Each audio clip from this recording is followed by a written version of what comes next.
Alors, balman na commencé ko tongora les politologues depuis New York balima o janfa dugu bado de dilanen be Mali politicien parti politique chegin kol de fara ɲɔgɔn kan ko ka taga Abidjan ko à partir du 27 février ko te président Assimi Rekoni bilen balimaw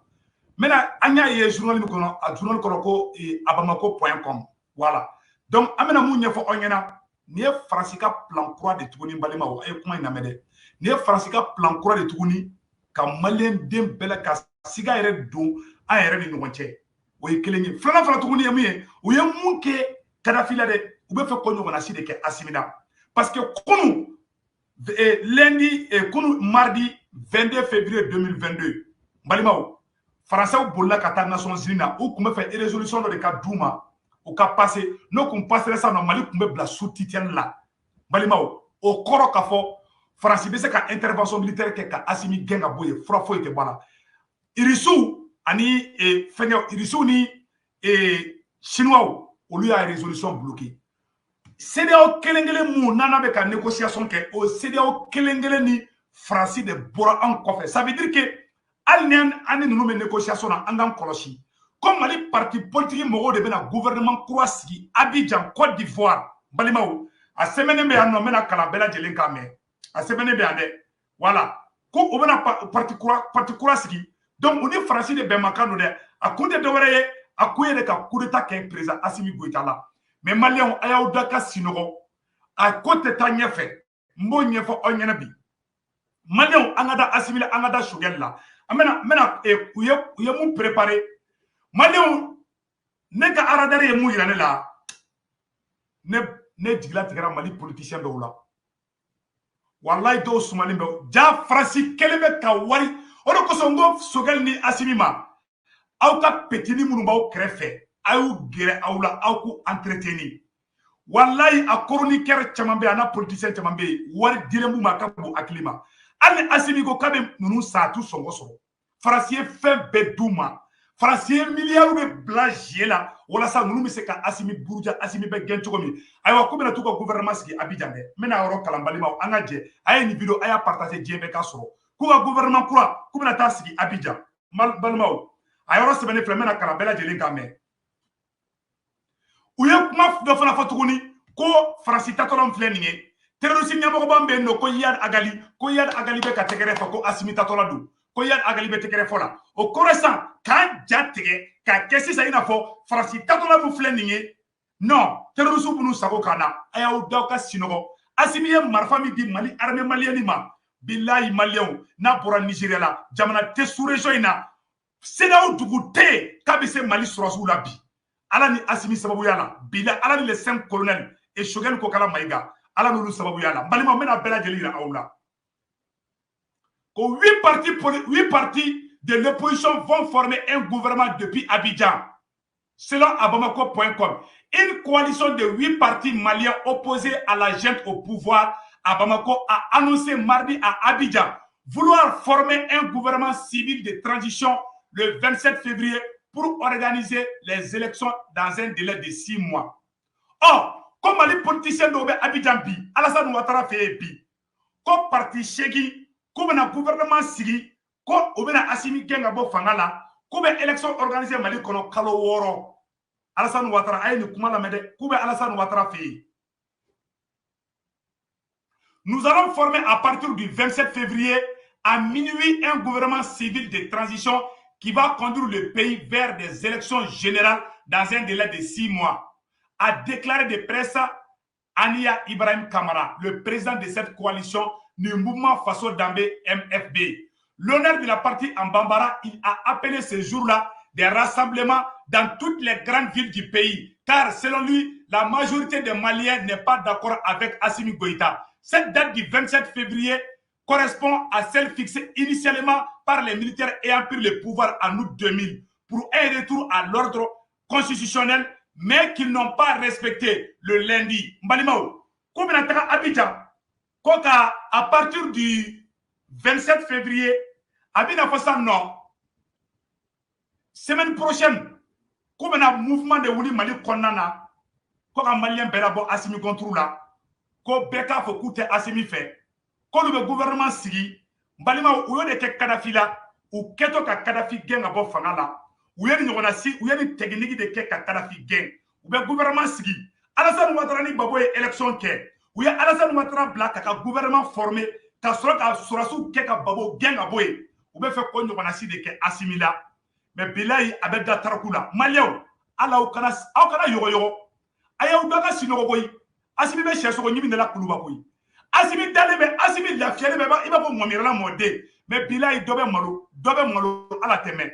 bilahi dɔ bɛ malo ala tɛmɛ a ye da Assimi la bilahi Assimi lafiyalen de don Assimi bɛ sɛsogo ɲimi de la ka kuluba Irisu ye avion d'a ma ka bon hakili ma a avion wallahi u bɛ fɛn kɛ ka maliyɛnw n bɛna fɛn kelen ɲɛfɔ aw ɲɛna quoi avion kura mun dira Mali armée ma armée malienne ma maliyɛnw ni Mali tɛ a tɛ sous région mɔgɔ si bolo mais an ka taga fɛ san k'olu bɛ élection organisée k'olu bɛ gouvernement kura sigi Côte d'Ivoire le 27 février k'olu ye gouvernement kura sigi Faransi de b'o reconnu ni Faransi y'o reconnu u bɛ Union européenne de bila san nɔ u bɛ Union européenne de bila maliyɛnw tubabu ma ɲi dɛ Assimi ni tubabu jamana fɛn fɛn ko k'a b'a teri k'i ye Canada tubabu ninnu bɛɛ bolo bɛ ɲɔgɔn bolo n'a bɔra Irisi la Canada Allemagne na Canada Angleterre la Canada hali Qatar hali Arabie Saoudite ko maga mɔgɔw talen bɛ ko ni Assimi bɛ ka ɲɔgɔn ye Assimi n bɛna pere bolo yiri la Arabie Saoudite ani Qatar Dubaï kelen kelen olu de bɛ ka ni mɔgɔ juguw financer k'an ka dugu ci u ka représentant bɛ Mali kɔnɔ dɛ bilahi n b'o conseil di Assimi ma Assimi ka baara ka ɲi dɛ mais i kɔlɔsi ni jamana ninnu na depuis Iran sɔrɔsiw nana dɔrɔn depuis je m'excuse depuis Mali ministre taara Iran dɔrɔn i m'a ye an b'a ye sisan nɔ Arabie Saoudite fana bɛ ka gɛrɛ ka na u bɛ fɛ ka Mali kɛ compétition jamana de Assimi i b'i kɔlɔsi o yɔrɔ la sinon i ka baara bɛ ka ɲi n balimaw journal min y'a sɛbɛn journal tɔgɔ de ko abamako.com ko Mali parti politique 8 ko bɛ Abidjan bi aw bɛɛ kɛlen bɛ kalama vidéomani caman bɛ Abidjan bi c'est à dire pour déstabiliser ka Mali yɛrɛ ci u bɛ ka préparer Côte d'Ivoire de mais u tɛ se dɛ n b'o fɔ aw ɲɛna wallahi u tɛ se fɛn bɛ Mali bolo ni mɔgɔ wulila bi k'i bɛ Mali attaquer bi bilahi an bɛ bɔ k'i bi ka bɔ k'i da kɔnɔ Assimi tɛ hali sɔgɔsɔgɔ Assimi lafiyalen don koyi hali ne filɛ kuma la sisan nɔ Assimi bɛ sɛsogo ɲimi de la Assimi lafiyalen net an ka nin yɔrɔ kalan balimaw avec un embargo commercial et financier, la fermeture des frontières, le leader MFD a dit vouloir renouer des relations cordiales que nous avons toujours eues avec nos voisins de la CEDEAO et avec nos partenaires. Concernant le retrait de la force Barkhane du Mali en raison de l'aptitude, le pouvoir a jugé regrettable. Comme Francis Tata Mali Konode,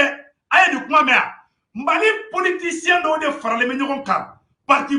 politique Chegi, Abidjan. Ko nin kalo tile 20 ani 7 bi ye kalo tile 20 ani 4 ye sini o ye jeudi ye tile 25 tile 26 o ye vendredi ye ko samedi men nale dɛ ni ma fili samedi men nale qu'à partir du samedi ko Mali politique parti politique segi bɛ fara ɲɔgɔn kan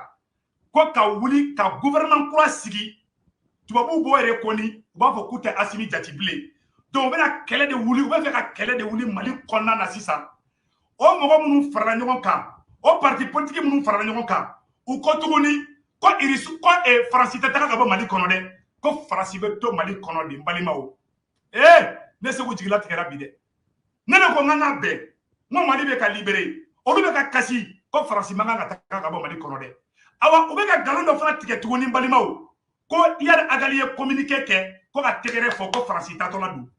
ko Iyad Agali ko k'ale lafiyara sisan terroriste ka ɲɛmɔgɔba ko ka ale lafiyara sisan ko parce que ko Faransi tatɔla don ko Faransi kun kɛlen bɛ ka terroriste sɛgɛn ko Faransi tatɔ ko terroriste bɛ ka tɛgɛrɛ fɔ ko Faransi tatɔla la balima galon kuma fila bɛ tɛmɛ nin kan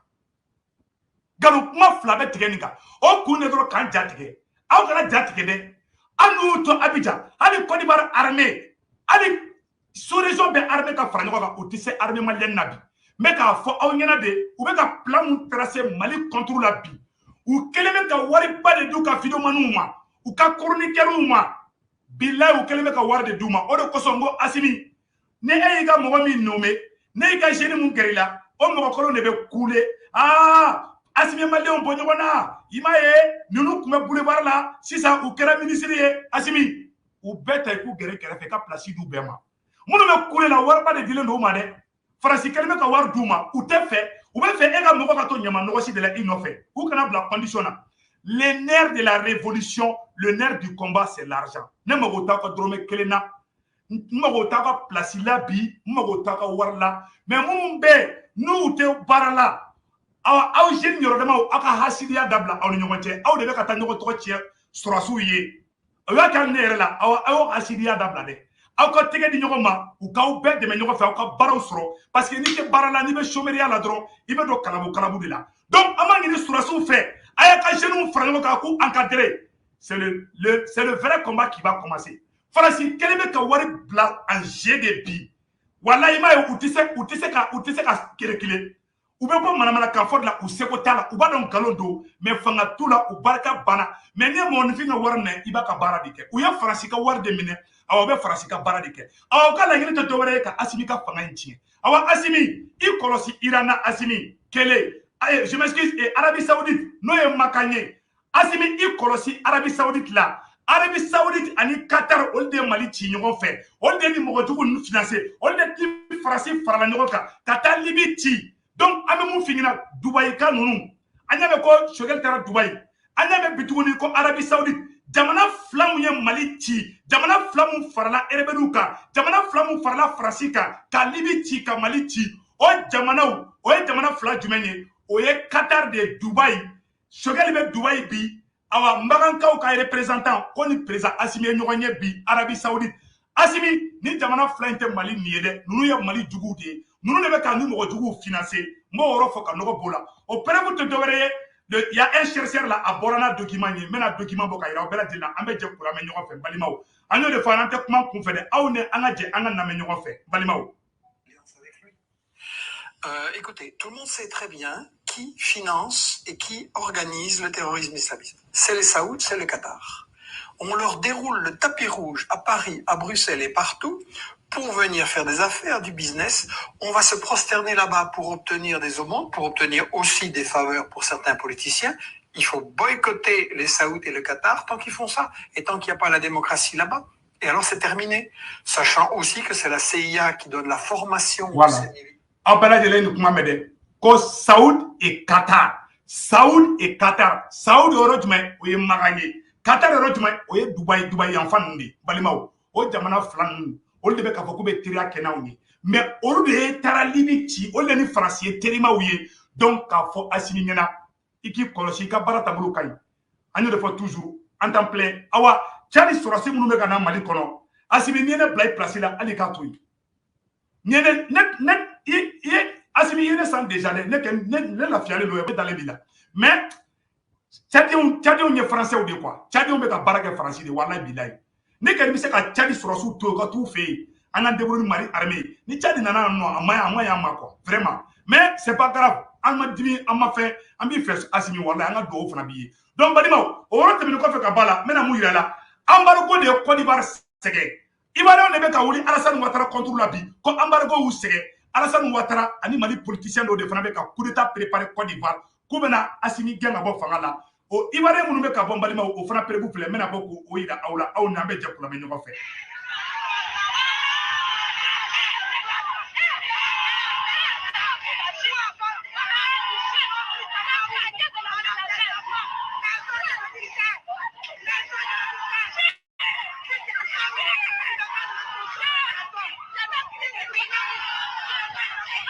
Voilà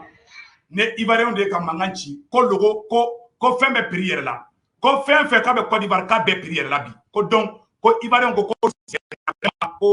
fɛn mun bɛ sen na k'a man di olu ye donc n ye mun ɲɛfɔ aw ɲɛna video daminɛ la o de ye nin ye n balimaw k'a ɲɛfɔ aw ɲɛna janfa minnu bɛ kala bɛɛ Faransi ani a nɔfɛbagaw bolo o janfa in de filɛ tan cogoya la donc an b'a ɲɛfɔ an ka armée mɔgɔw ɲɛna u k'u hakili to yɛrɛ la an b'a ɲɛfɔ président Assimi Goïta ɲɛna ni bɛɛ ye ministre Jobu taara Iran ani Iran autorités ye ɲɔgɔn ye jamana minnu tɛ ɲɔgɔn fɛ aw bɛ ka relation kɛ o jamanaw ni ɲɔgɔn cɛ a ye to ni Irisiw ye a ye to ni Chinois ye wallahi n'a ye a diversifier tôt ou tard u bɛna an ka jamana ci n b'o fɔ aw ɲɛna bi bilahi n bɛ ka tiɲɛ de fɔ aw ɲɛna dɛ Magankaw t'an fɛ n'o Arabie Saoudite ye awa Qatar t'an fɛ n'o ye Dubaï yanfan ninnu ye bilahi ni jamana fila ninnu ni Faransi bolo bɛ ɲɔgɔn bolo Now frère kata oduguna ils sont capables ka ali coup de ka awla donc aye voyage ou kain ni shogal nana shogal kana to ka Qatar bli asimi il fera kana to ka mununga mo ire so akuluba uma ine aye kolosi nuna de aye toni chinois ni risouye parce que janfa me mali contrôle là mali dugo be mali kelfa be mali janfa bi fona bora Mauritanie ani Guinée ani Algérie olu drone ma mali janfa jamana be mali janfa bi donc président Assimi janfa be woro mina bi a kono ka dumbi mo jama ene ngi ko muna ko shogali kadine shogali te Assimi janfa la shogali be ka Assimi de communication la français ka ministre be ka boka communication kebi français ka opposant ou be fara Macron kabi be ka mali kelebi ayre ka Jean-Luc Mélenchon kuma kana me balimaw ko ne français opposant di an de kumeni tiens to duma fo Jean-Luc Mélenchon awnu ne anga janga Jean-Luc Mélenchon anga kuma kana je Jean-Luc Mélenchon be ka kuma mun fo a kera jigila tege de balimaw ashi kuma Amerika ko Jean-Luc Mélenchon bi se ko ka bo tan togala ko ka kuma anga sorosu contrôle la ko ka kuma président Assimi Goïta contrôle la donc awnu ne anga janga Jean-Luc Mélenchon kuma kana ceux qui se disent mes amis qu'il faut se souvenir de qui nous sommes et pourquoi nous sommes là et comment nous y avons été. La France n'a pas envahi le Mali.